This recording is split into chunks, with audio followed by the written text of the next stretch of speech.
ago, in the Holocaust, the Jewish people were totally defenseless against those who sought our destruction.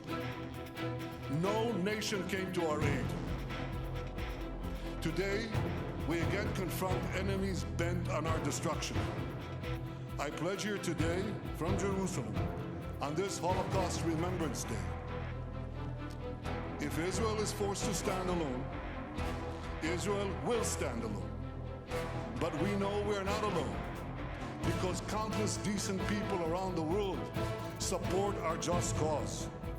And I say to you, we will defeat our genocidal enemies. Never again is now.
Yad Vashem is collecting names for many years. That's one of our biggest missions and goals.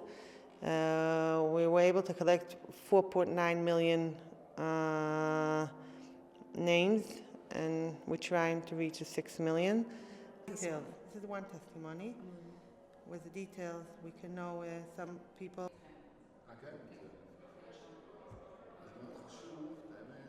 In the last 2 years, we started to use AI models in order to go over testimonies that survivors gave Yad Vashem over the years, and take out of them the names and the information about the people that were mentioned inside of those testimonies.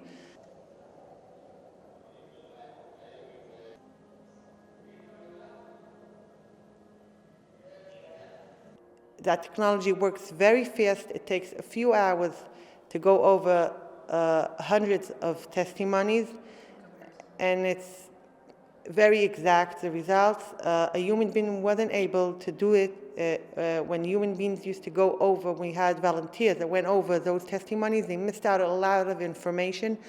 The testimonies are very long. For 3 hours, a witness could speak and talk about his family, people that he met, and we could show exactly how we know that there was such a person, the father name. We saw that from each testimony we could get between 6 or 7 names with full details that we could put automatically into our database, and around 10% of the names that we found we had already in our database, but 90% are new names that we didn't know about.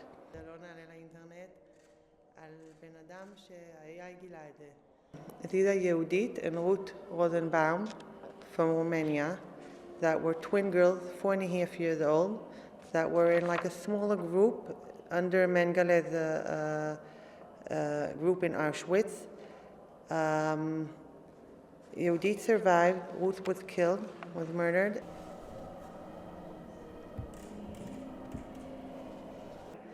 And we were able to bring more information about Ruth from someone that's not her family at all, someone that met her in the camp. And we believe that way we'll be able to be a lot of stories about a lot of victims that were killed, little kids that no one else knew to tell us a story about what happened to them.